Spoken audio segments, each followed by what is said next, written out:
बिस्मिल्लाहिर्रहमानिर्रहीम। अस्सलाम वालेकुम। मैं अमतरीन खबरों और तजज़िये के साथ मैं तवक्कल हुसैन और आप देख रहे हैं मेरा यूट्यूब चैनल। बहुत सी अहम खबरें मैं आपके साथ शेयर करने वाला हूं। मैं आपको ये बताऊं कि जो कप्तान के साथ रिलीफ का मामला था वो तकरीबन नवंबर के महीने में इनको मिल जाएगा। इलेक्शन अगर 8 फरवरी को होते हैं तो ये मुमकिन है कि कप्तान को नवंबर के महीने में ही जेल से रहा कर दिया जाए।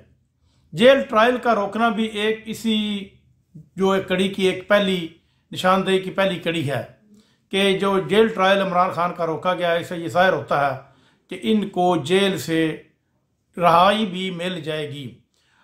इमरान खान को सिर्फ ये 2 दिन का टाइम देकर जेल में रहाई दे दें, सिर्फ 2 दिन पहले ये बताएं कि आपको जेल से रहाई मिल जाएगी, तो फिर आप 2 दिन के लिए इमरान खान का इस्तकबाल देखें और आपको लग पता जाए कि 21 अक्टूबर का जलसा बड़ा है या इमरान खान का इस्तकबाल बड़ा है। लोग इस कदर जौक दर जौक निकलेंगे पूरे पाकिस्तान से अपने कप्तान की एक झलक देखने के लिए। तो इसको कहते हैं लीडर, इसको कहते हैं सियासतदान। और आप जैसे जो हमारे सियासतदान है, जो मरूसी सियासतदान है, वो अभी भी आज भी एक दूसरे की ज़ातियात के ऊपर इल्ज़ाम लगाने के लिए तुले हुए हैं। अगर आप किसी की ज़ात के ऊपर इल्ज़ाम लगाएंगे तो जाहिर बात है कि वो भी आपकी ज़ातियात या घरेलू मामलात के ऊपर इल्ज़ाम लगाएगा। वो भी आप अगर किसी के ऊपर किताब लिखवाएंगे तो आपके ऊपर भी किताब लिखी जाएगी। ये है मामलात पाकिस्तान की सियासत के। ये 90 की दहाई में बसते हैं कि हेलीकॉप्टर से तस्वीरें उतार दो, गिरा दो, लोगों को बेइज्जत करो, खबर माने का कि इंटरव्यू आ गया, आप घरेलू लाइफ के मतलब इंटरव्यू आने शुरू हो गया। ये कौन करा रहा है? ये निगरान हुकूमत के पीछे जो बैठी हुई मौजूदा सेटअप नून लीग का वो करवा रहा। लेकिन इससे भी मजीद जो मर्जी ये कप्तान के खिलाफ करते जाए, सिर्फ इलेक्शन करवाएं आज़ादाना, मुनसिफाना और गैर जानबदाराना, तो फिर देखें कि कप्तान की मकबूलियत में इजाफा हो रहा है या कमी हो रही है। आपकी मकबूलियत थी, आपको शायद पता नहीं है कि मियाँ साहब आपकी मकबूलियत थी उस वक्त तक जब तक कप्तान की 3.5 साल का टेन्योर चल रहा था, कप्तान हुकूमत में था, तो उस वक्त आपकी मकबूलियत थी। लेकिन जो 16 महीनों में शहबाज शरीफ और उसकी काबीना और उसके इत्तेहादी पीपल्स पार्टी और फजल रहमान ग्रुप ने जो मुल्क का बेड़ा गर्क किया, इससे आपकी जो मकबूलियत है वो 0% से भी नीचे चली गई है। अब अवाम को तो रिलीफ चाहिए। अवाम को ये नहीं चाहिए कि नवाज शरीफ वज़ीर आज़म बने। अब अभी भी तो गैर आइनी हुकूमत चल रही है। इस मुल्क में आइन को रौंदा जा रहा है। 2 साल से इस मुल्क में आइन के साथ खिलवाड़ किया जा रहा है। जब से आपने अदम इत्मीनान की तारीख पेश की उस वक्त से लेकर आज तक जितने भी काम हो रहे हैं और हो चुके हैं वो सब के सब गैर आइनी। इस मुल्क में ये इस मुल्क की कितनी बड़ी बदकिस्मती है कि 4 सूबाई हुकूमतें और एक कौमी हुकूमत गैर आइनी है। आइन में इनकी मुद्दतें ख़त्म हो चुकी हैं, लेकिन फिर भी वो हुकूमत में बैठे हैं।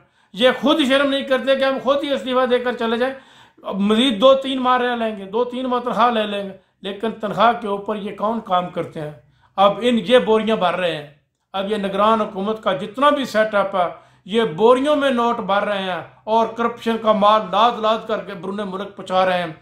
ये लोग मजदूरियाँ करते थे बैरून मुल्क में, आज वज़ारत उज़्मा के उहदों के ऊपर बैठे हुए हैं, तो फिर ये बोरियां तो भरेंगे। इस मुल्क के साथ ऐसे खिलवाड़ हो रहा। लेकिन अगर मियाँ साहब आपने मकबूलियत में इजाफा करना था तो उस वक्त 16 महीनों की हुकूमत में इमरान से बढ़कर लीफ इस अवाम को देना था। अब राना सनाउल्लाह साहब कहते हैं कि हुकूमत हमारी आ जाएगी, 10 दिन के बाद नवाज शरीफ वज़ीर आज़म बन जाएगा। नवाज शरीफ किसी सूरत भी वज़ीर आज़म नहीं बन सकते। अभी तक वो वज़ारत उज़्मा की दौड़ से दूर हैं। अभी तक वो वज़ारत उज़्मा की दौड़ में शामिल नहीं हुए। वो इसलिए कि अभी तक तो उनको इजाज़त ही नहीं मिली इलेक्शन लड़ने की। पहले वो अदालत में केस दायर करें, फिर अदालत से फैसला आएगा कि उनको इजाज़त होगी कि नहीं। अगर उनको इजाज़त नहीं होती तो मरियम नवाज को वज़ीर आज़म बनाना पड़ेगा। तो मरियम नवाज को कौन मानेगा, कौन मानता है उसकी पार्टी में? ये तो बाद में देखा जाएगा, बाद में पता चलेगा कि क्या आया कि मरियम नवाज जो है वो वज़ीर आज़म रहेगी या बनेगी या क्या बनेगा, ये फैसला बाद में आएगा। अभी तक वो वज़ीर आज़म वज़ारत उज़्मा की दौड़ से पीछे।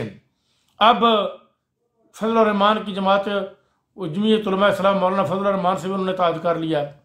अगर एक साफ़ी नवाज शरीफ से सवाल करता है खबर माने का बारे, तो वो बजाय इसके कि उनकी घरेलू ज़िंदगी है, तो नवाज शरीफ इतना बड़ा लीडर जो दावेदार है कि मैं इतना बड़ा लीडर हूँ, वो कहता है कि आप रियासत मदीना का नाम लेना छोड़ दें, तो फिर आप कौन सी रियासत बनाना चाहते हैं?